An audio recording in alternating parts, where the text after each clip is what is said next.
Ismail Willey आपको खुशामदीद करता है और मशहूर ज़मानत तोशाखाना केस और इसके अलावा दीगर केस में भी हुकूमत की सारी कोशिश थी कि दर वारंट जारी हों और हमारे राना सल्लल्लाहु अलैहि दाखिला कह रहे थे तैयार बैठे हैं कि इनको गिरफ़्तार करें, पकड़ें और जेल में भेज दें, अदालत में घसीटेंगे। पता नहीं जो भी अल्फाज थे गैर आइनी, गैर कह सकते हैं अदालत के मुतरादिफ भी वो इस्तेमाल हमारे वज़ीर दिफ़ा वज़ीर कर रहे थे। बहरहाल इस केस में तोशाखाना केस में जिसमें था कि आज वारंट गिरफ़्तारी जारी रहेंगे और उनको गिरफ़्तार कर लिया जाएगा। 13 मार्च तक वारंट गिरफ़्तारी मनसूख कर दिए गए हैं, लेकिन दूसरी जानब इलेक्शन कमीशन ने उनके वारंट गिरफ़्तारी जारी कर दिए हैं। हमारे साथ मुमताज़ माहिर क़ानून बड़े मोहतरम अथॉरिटी का दर्जा रखते हैं जुडिशरी में। शुक्रिया जस्टिस शाइख उस्मानी साहब। शाइख उस्मानी साहब, ये जो मसलन एक ये जो वाला खाला इस केस में मुअत्तल कर दिया गया है, इलेक्शन कमीशन ने वारंट गिरफ़्तारी जारी कर दिए हैं, यानी इमरान खान में मुझे नहीं लगता अब तक कितने दर्जनों केसेस या शायद 100 से भी ज़्यादा गए हों जिसमें मुअत्तल हो रहे हैं, वारंट जारी हो रहे हैं, ज़मानतें हो रही हैं, ज़मानतें मनसूख हो रही हैं। एक अजीब गुंजलक सा हो गया है और आप मुझसे ज़्यादा बेहतर जानते हैं कि लोगों का ये ख्याल है कि ये अदालती से ज़्यादा, आइनी से ज़्यादा सियासी इसके पीछे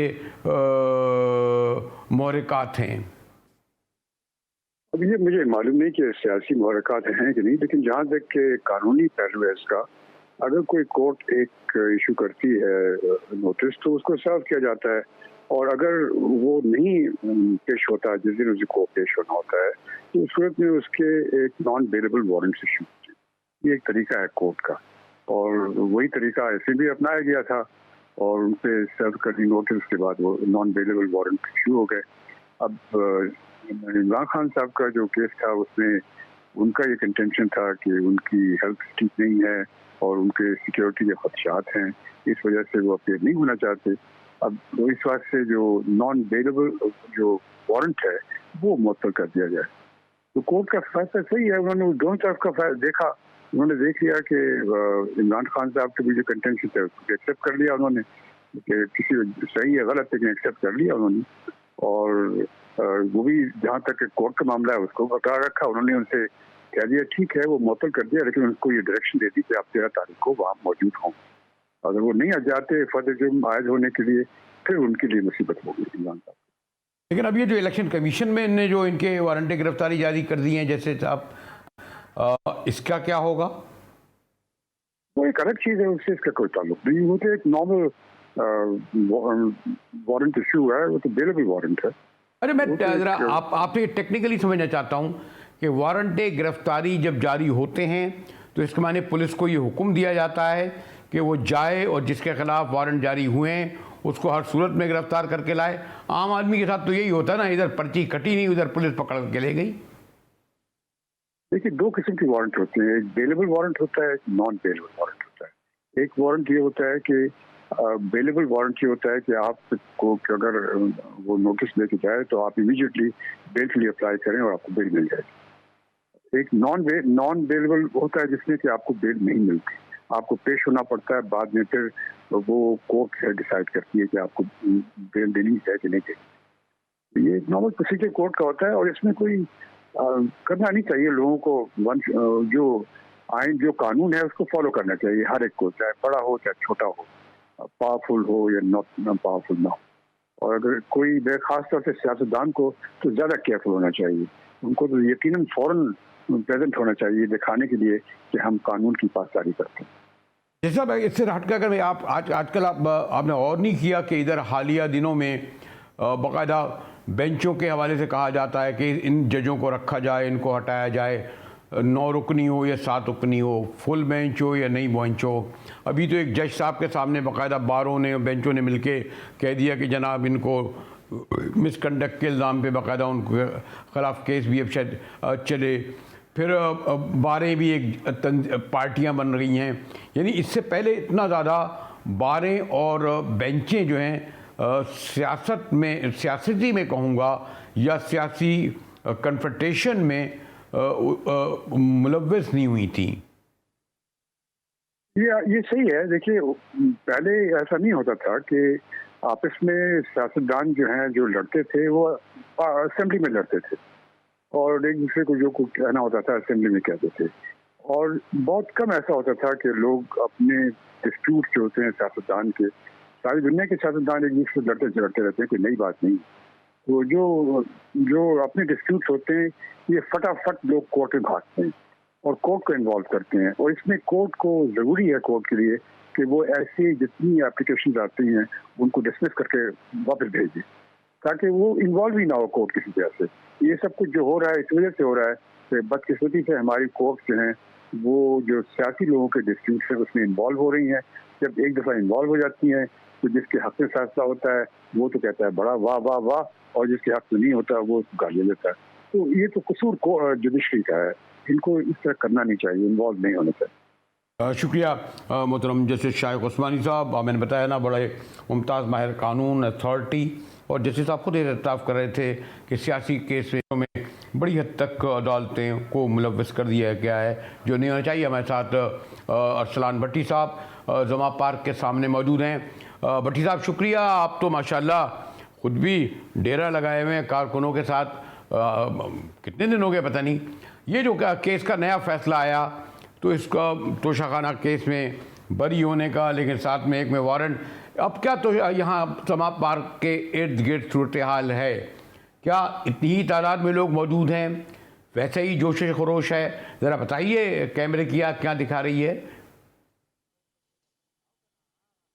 बहुत शुक्रिया बरेलवी साहब। बात यह है जी कि आज मैं आपके लिए जो है ना दूसरी तरफ आया हूँ, जो मेरे अकब में आप बिल्कुल देख सकते हैं कि ये सामने जहाँ पे वो वाइट गाड़ी खड़ी है उसके बिल्कुल साथ इमरान खान साहब का जो है मेन दरवाज़ा है, और इसके दूसरी जानिब जो है वो सामने जो लाइट नज़र आ रही है उधर ज़्यादा कारकुन मौजूद होते हैं। आज यहाँ पे कारकुन निस्बतन ये ज़रा काम क्वाइट एरिया है, क्योंकि वहाँ पे कारकुन बहुत ज़्यादा होते हैं। यहाँ पे कारकुनों की तादाद थोड़ी सी निस्बतन कम है। ये आमदोरफ्त का गेट है, जो भी कोई रन में आता है इधर आता है। और अगर आप जोशो खरोश की बात करें तो डेफिनेटली चूँकि वहाँ मेरे लिए खड़ा होना मुश्किल हो रहा था तो मैं इसलिए थोड़ा सा यहाँ से साइड पर आया हूँ। कारकुनों की तादाद यहाँ पर भी मौजूद है, यहाँ पर पैरा चल रहा है, यहाँ पर मेरे दाएँ जानिब भी टेंट लगे हुए हैं, यहाँ पर जो है बाई जानिबी टेंट है, यहाँ पे लंबी एक कतार है। मसलन यहाँ से जिस तरह ये लगा हुआ है, ये पल्ले पे ठप्पे के साथ ये जो बोर्ड्स है इनके, ये कारकुन जो खड़े हैं इनके पीछे तक जो है ये सारे कैंप्स लगे हुए हैं। ये देख सकते हैं आप, ये कैमरामैन मेरा आपको दिखाएगा, ये सारे कैंप्स हैं कारकुनों के, जो इनके बाकायदा यहाँ पे ये रहते हैं। अभी खाने पीने का इंतजाम भी यहाँ पर होना शुरू हो जाएगा। और जो फैसले की बात आपने की, मेरी 2-3 लोगों से यहाँ पर बात हुई, उनका यही कहना था कि जी खान साहब जो हैं वो भगौड़े नहीं हैं, जिस तरह कुछ लोग लंदन जाके बैठे हुए हैं, उनको पहले वापस लाएं और फिर खान साहब को जो है ना अदालत के सामने गुनाहगार, या अगर वो बेगुनाह हैं तो फिर ही हम साबित करेंगे, हमें तो ज़रूरत ही नहीं है।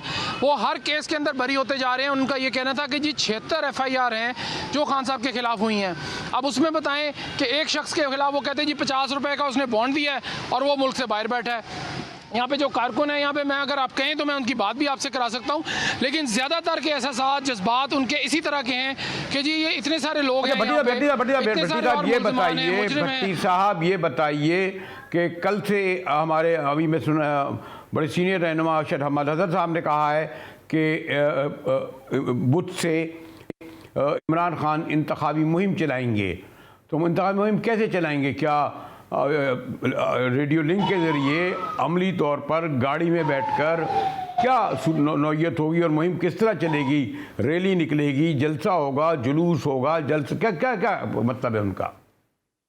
जी बरेलवी साहब, मैं आपको पूरा प्रोग्राम मुख्तसरन बता देता हूँ। कल यहाँ से मेरे बिल्कुल अकब में इमरान खान साहब निकलेंगे अपनी बुलेट प्रूफ गाड़ी में, और यहाँ से एक जुलूस की शक्ल से होते हुए ये मेरे दाएं जानिब जो नहर है यहाँ से ऊपर से घुमा के ये इचरे का जो ब्रिज है नहर का, यहाँ से तकरीबन वो 3.25 किलोमीटर बनता है, 3.5 या 3.25।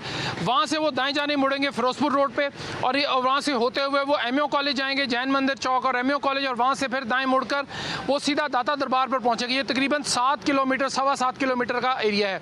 इसमें जुलूस की शक्ल में, वो रैली की शक्ल में जाएंगे, और वो बुलेट प्रूफ गाड़ी से बाहर नहीं निकलेंगे। ये तय हो गया। उनके जो चीफ ऑफ स्टाफ हैं शिबली फराज, उनका और जो इंतज़ामिया है पंजाब हुकूमत की, उनसे तय हो गया कि जी वो बुलेट प्रूफ गाड़ी से बाहर नहीं निकलेंगे और गाड़ी के अंदर ही से खिताब करेंगे, अपने कारकुनों का लहू भी गरमाएंगे, उनका जज्बा जोश वो सारा गाड़ी के अंदर तय करेंगे। एक तरफ तो वज़ीर दाखिला राना सनाउल्लाह कह रहे हैं कि हम उन्हें गिरफ्तार कर लेंगे, पकड़कर जेल में डाल देंगे। यानी वो कई बार उनको सिक्योरिटी जो कई बार यानी पुलिस ने कोशिश भी की कि खान साहब को गिरफ्तार भी किया जाए।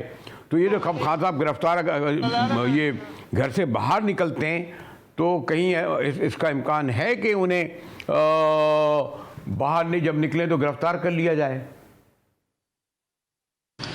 रेलवी साहब किस केस में गिरफ्तार करेंगे? चूंकि अभी आप जब ये प्रोग्राम शुरू आपने किया मैं सुन रहा था, बल्कि मैं अपने फ़ोन पे देख भी रहा था कि उनकी 13 तारीख तक 9 तारीख की ज़मानत थी, उसको उन्होंने अभी एक 13 तारीख तक उनको ज़मानत जो है प्रोटेक्टिव बेल उन्हें मिल गई है। और वो तोशाखाना केस में जो उनकी गिरफ्तारी थी उसको मुअत्तल करते हुए उन्होंने कहा जी 13 तारीख को हाज़िरी जो कि आज उनकी थी जो 13 तारीख को है वो लाजमी उन्होंने कहा है। अब मामला सिर्फ इतना है रेलवी साहब के 13 तारीख तक तो उनके पास बेल है, एक केस में उनकी 9 तारीख तक बेल है, तो किस केस में गिरफ्तार उनको करेंगे? मुझे नहीं लगता कि वो गिरफ्तारी के लिए हुकूमत जो है कभी भी सीरियस हुई है। उनको पता है, ये मालूम है कि यहाँ पे टेम्परेचर जो है वो बहुत ज़्यादा, पारा यहाँ पे कारकुनों का हाई है, वो उस तरह का रिस्क मेरा नहीं ख्याल है जी कि वो लेगी हुकूमत। और अगर गिरफ्तार, मुझे रेलवी साहब आपको भी इतना अरसा हो गया, मुझे भी अरसा हो गया ये काम देखते हुए करते हुए, अगर किसी शख्स को उन्होंने गिरफ्तार करना है तो उनके लिए क्या कोई वो यहाँ पर आके एक एसपी और 8 जो जवान हैं वो आएंगे? उसको कहीं भी कर सकते थे। वो इस्लामाबाद में उनको जब ये अदालत में गए हैं तो पेशी पे कर सकते थे। मोटरवे पे 4 घंटे, पौने 4 घंटे वो रहे हैं जाने के लिए, पौने 4 घंटे वापस आने के लिए, बीच में उन्होंने फ्यूल भी डलवाया, कहीं भी रोक के उन्हें गिरफ्तार कर सकते थे। राना सनाउल्लाह की बात जो है वो आप कर रहे थे, हमारे लिए बड़े काबिल एहतराम है, मोहतरम वज़ीर दाखिला है हमारे, लेकिन वो ज़्यादातर बेपर की छोड़ देते हैं, उनको पता नहीं चलता कि उन्होंने क्या कहना था और क्या कह दिया है।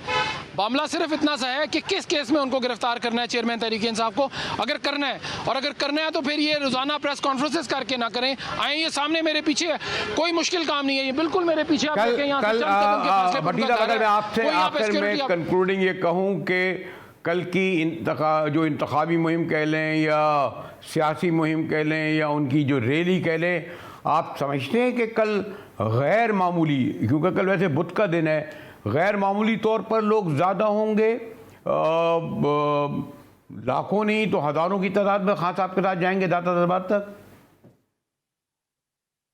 देखिए, मैं आपको आपकी बात को मैं आगे बढ़ाता हूँ। बात यह है जी कि लाहौर जो है वो इमरान खान साहब के साथ निकलता है यहाँ से, उसके बाद यहाँ केपी से लोग आए हुए हैं, मर्दान से मैंने देखे, कोई सवाबी से आया हुआ है, कोई यहाँ पर जो है जमरूद बॉर्डर के वहाँ से आए हुए हैं, कोई लंडी कोतल से आए हुए हैं, यहाँ पे मुख्तलिफ लोग हैं।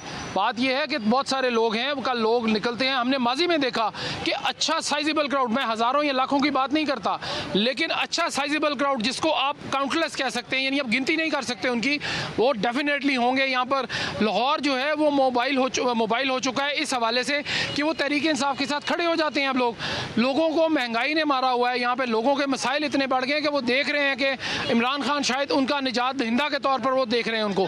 तो डेफिनेटली कल एक बड़ा साइजेबल क्राउड इमरान खान साहब के साथ यहाँ से भी निकलेगा, रास्ते में भी लोग निकलेंगे, खवातीन भी मुतहरिक हैं। आज हमाद अज़हर साहब ने प्रेस कॉन्फ्रेंस की, मैं उनकी प्रेस कॉन्फ्रेंस में मौजूद था, उनका ये कहना था कि उन्होंने पूरे शहर से अपील की हुई है, अपने लोगों से अपील कर रहे हैं कि वो कल निकले निज़ाम बदलने के लिए और पाकिस्तान को अपने पाँव पर वापस खड़ा करने के लिए। इस हवाले से ये कहना बिल्कुल गलत नहीं होगा कि कल एक अच्छा खासा क्राउड जो दोपहर 1 बजे यहाँ रैली मेरे अकब से शुरू होगी और शाम 6 बजे का इन्होंने कहा है, लेकिन मुझे नहीं लगता कि वो 6 बजे तक जो है दादा दरबार यहाँ पर पहुँच पाएगी, लेकिन 9 बजे तक जरूर पहुँचेगी। शुक्रिया भट्टी साहब। हमारे मैंने कहा ना कि डेरा डाला, उन्होंने भी कारकुनों के साथ डेरा डाला हुआ है, लम्हा व लम्हा की रिपोर्टिंग हमें पहुंचा रहे हैं।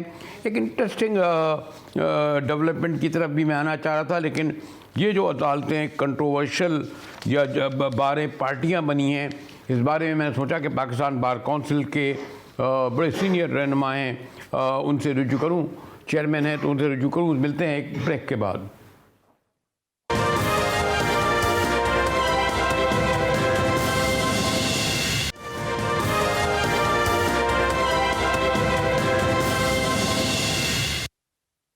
टीवी में एक बार फिर मुजाहिद वली आपको खुशामदीद करता है। और यकीनन ये बड़ी बदकिस्मती है कि जबकि एक पार्लियामेंट मौजूद है, सूबाई असम्बलियाँ मौजूद हैं, सेनेट मौजूद है, तमाम छोटा बड़ा आइनी हो मसला हो या आम नौइयत का भी हो, अब हर फैसले या बहस मुबाहिस अदालतों में ही हो रहे हैं, अदालती ही जंग हो रही है, आइनी ही जंग हो रही है। और बहरहाल ये भी अफसोसनाक अमर है कि बारें और बेंचें और वकला न तकसीम ही नहीं हुए बल्कि पार्टी बन गए। हमारे साथ हैं हसन रज़ा पाशा साहब, पाकिस्तान बार काउंसिल के चेयरमैन, बड़े सीनियर सीजनड लॉयर हैं, अथॉरिटी रखते हैं। शुक्रिया पाशा साहब, आपने हमारे लिए वक्त निकाला। मैं तो माजरत के साथ करूँगा, आप बड़े पाए के वकील हैं, इलेक्टेड हैं। ये जो इस वक्त हमें बारें और हत्ता के बेंचें वो एक पार्टियां बनती नज़र आ रही हैं। जो उनके बयानात हैं, जो उनकी गुफ्तगू है, लगता है वो किसी सियासी पार्टी के ख़िलाफ़ या हक़ में हैं। तो ये तशवीशनाक अमर नहीं पाशा साहब? Supreme court bar is a separate institution, और वो तो मेरा ख्याल है आजकल जो उनकी जो इंतज़ामिया है वो इमरान खान साहब के जो बयानिया है उसके लिए सरगर्म है। और हमने देखा है कि जनाब मोहतरम आबद जुबैरी साहब जो इस वक्त प्रेसिडेंट हैं, वो इमरान खान के वकील के तौर पे अदालतों में पेश हो रहे हैं। तो उनकी तरफ से भी मैंने कोई ऐसी स्टेटमेंट नहीं देखी कि वो इलेक्शन रुकवाना चाहते हो। और मुझे बताएं कि पाकिस्तान की कौन सी बार एसोसिएशन या बार काउंसिल है जिसने इलेक्शन रुकवाने की बात की हो या डिले की बात की हो। ज़िमनी इलेक्शन के हवाले से केपी और पंजाब के इलेक्शन में भी जो ज़्यादा जो है नुमाया तौर पर सामने आपके यही बारें और बेंचें और वकला और यही आपकी बारें, हाई कोर्ट हो, सुप्रीम कोर्ट हो और भी दीगर ऑर्गेनाइजेशन हो, इसमें नज़र आ रहे हैं कि वो मुलतवी हों, नहीं हों, वक्त पर हों, कब हों? ये एक सेपरेट इशू है, उसके लिए एक आप सेपरेट क्वेश्चन करें। लेकिन जहां तक हमारा तल्लक है, हमने डे वन से ये जो बेंच बनाना है, अगर 9 मेंबर्स बेंच बनाना है तो आप जो 9 से उन पे मुश्तमिल बना दें, उसका तासुर ना आए, किसी पार्टी की किसी फरीक की पसंद नापसंद की बात ना हो और एक ऐसी चीज सामने आ जाए जिस पे कल कोई ऑब्जेक्शन ना करे। यही बात हमने सुप्रीम कोर्ट ऑफ पाकिस्तान के रूबरू भी यही की और यही बात हमने अपनी प्रेस रिलीज में की।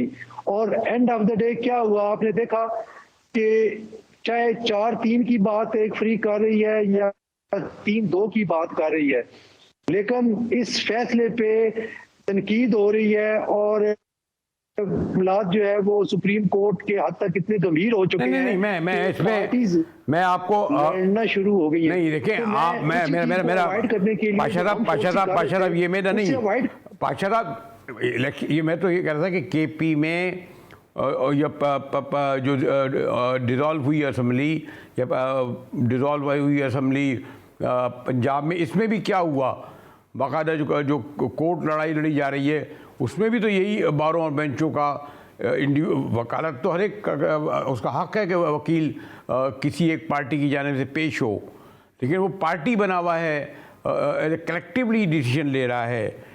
इस पस मंज़र में इस्तेमाल कर रहा था और इसीलिए मैंने कहा था कि ये जो आपकी नई रवायत डाली है तो फिर ये रवायत डल गई है बार काउंसिल की या ऑर्गेनाइजेशन की, तो फिर आगे चलकर क्या होगा, कौन तक? आपने स्टार्ट में जब लिया तो बार काउंसिल के हवाले से बहुत बड़ी बात की थी और मैं यही समझ रहा था कि आप हमारे रोल को जो है वो उसको कंसिडर कर रहे हैं।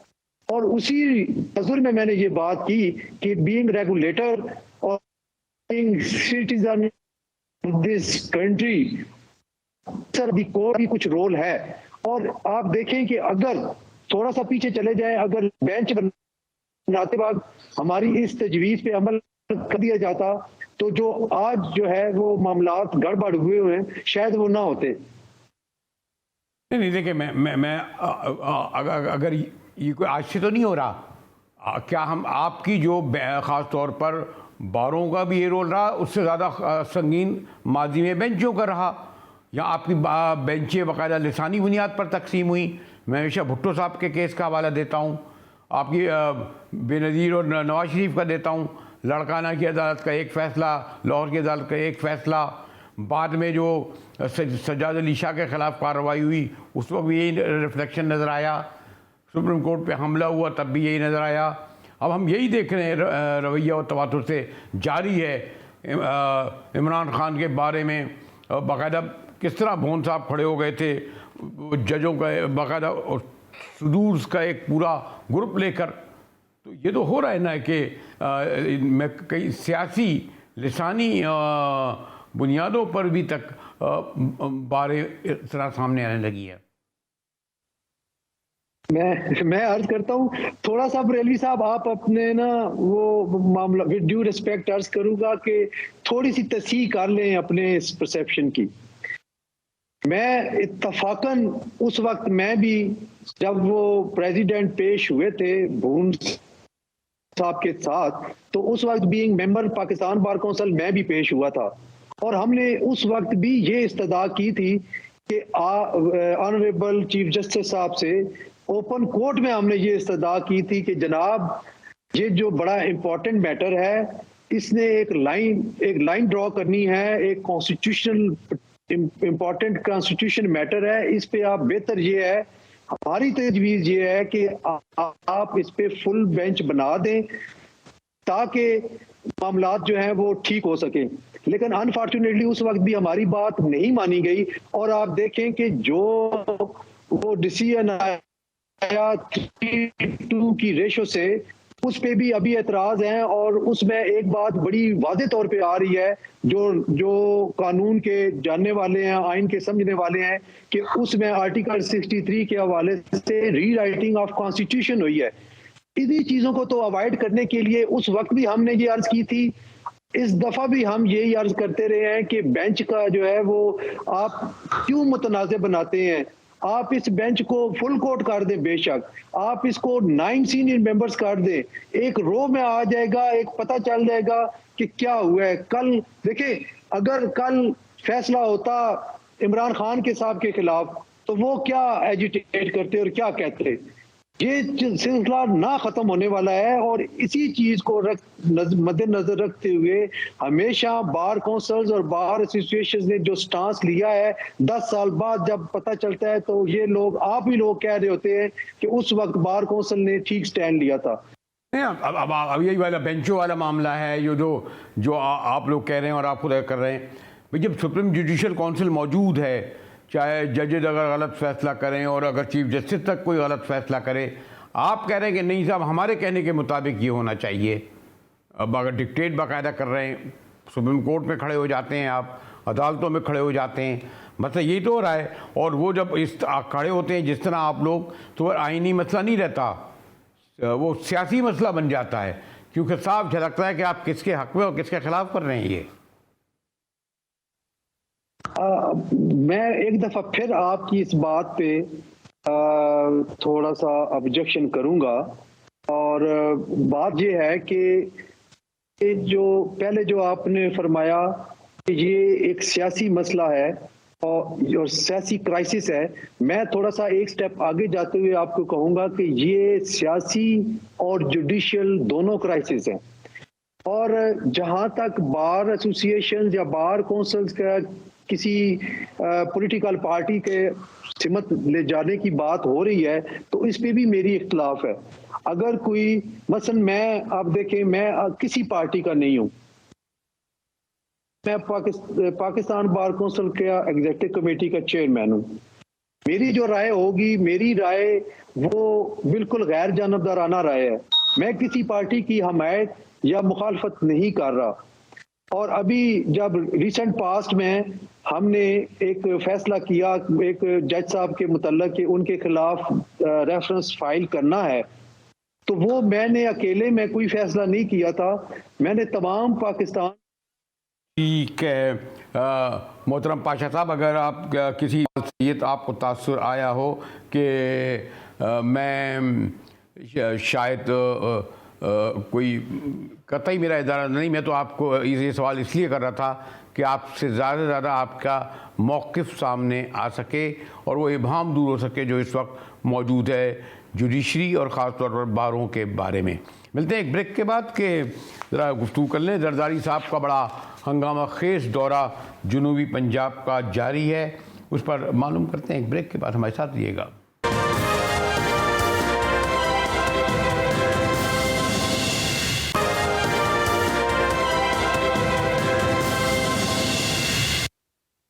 इस बात को तो बहरहाल तस्लीम करना पड़ेगा कि जब के हमारी मियाँ साहब की साहिबजादी मरियम नवाज़ ने चीफ़ ऑर्गेनाइज़र की हैसियत से अपने ओहदा संभाला है, मुस्लिम लीग को एक बार फिर वो पंजाब में ज़िंदा कर रही हैं।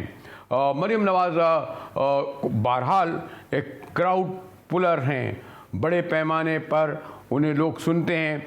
और ये और बात है कि एक परसेप्शन यह है कि हुकूमत एक तरफ खड़ी है और मरियम नवाज़ एक तरफ। और आपने मैं अभी भी मरियम नवाज़ के ख़िताब में आप देख रहे थे, बड़ा जोश खरोश है, बड़ा वलवला है, बराह रास्त जो है इमरान ख़ान को वो निशाना बना रही हैं।